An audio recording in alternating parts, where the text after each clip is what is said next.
Hello，歡迎嚟到 Charles 電動車頻道。今日我哋嚟講下電動車上馬路呢件事。因為內地咧係規定電動車咧係唔可以上馬路嘅。咁樣前嗰幾日咧就有幾個香港後生仔啦，唔聽我哋嘅勸阻，直接開上去馬路。而且咧佢哋係開上去主幹道喎，濱海大道。咁可能速度比較快啦，喺濱海大道右轉嘅呢個位置咧，佢哋就發生交通意外啦。可以嚟睇下佢哋嘅傷勢啊，主要係膝蓋呢度。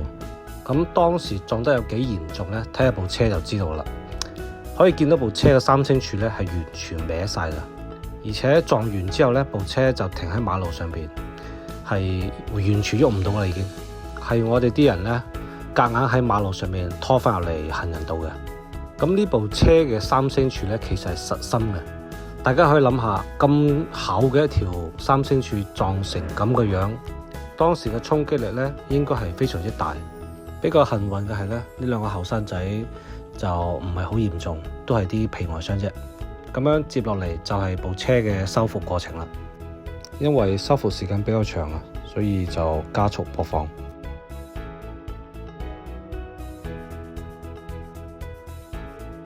喺呢度呢，我哋就可以清晰咁樣睇到條三星柱係點樣歪嘅。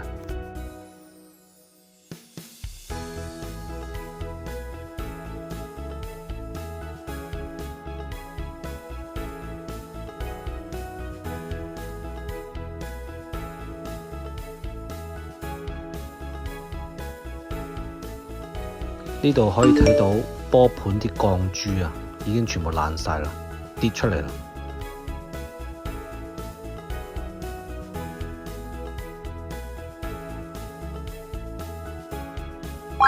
到呢一步呢，嗰個三星柱已經係成條拆出嚟啦。而家就要將下邊嗰兩個避震呢再拆出嚟。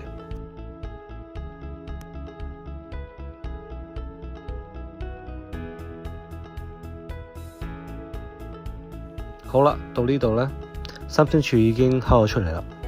有冇見到啊？歪得好離譜啊！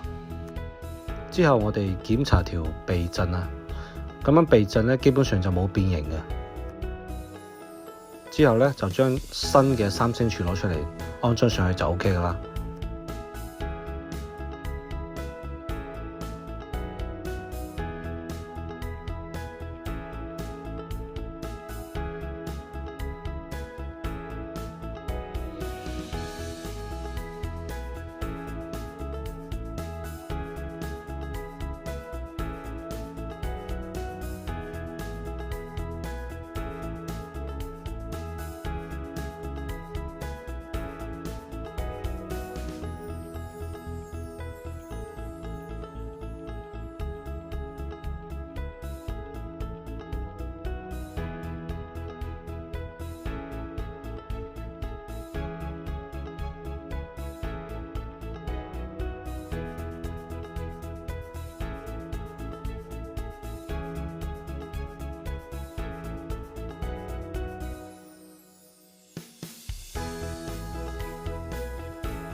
修復到呢度呢，條三星柱同埋轉彎個波盤基本上就已經修復完成啦，所以而家就可以開始將其他零件一件一件咁樣裝翻上去。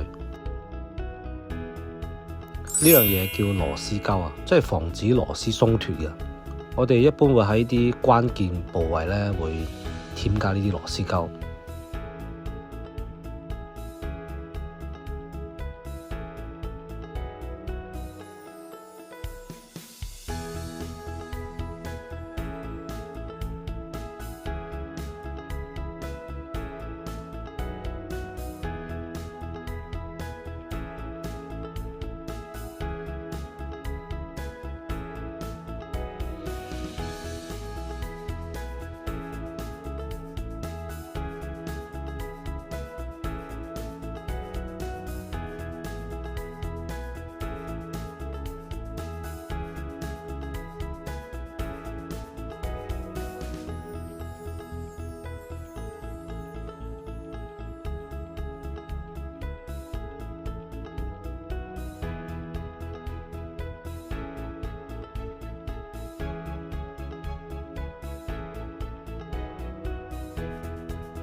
裝翻晒所有嘢之後呢，部車而家就可以正常行駛噶啦。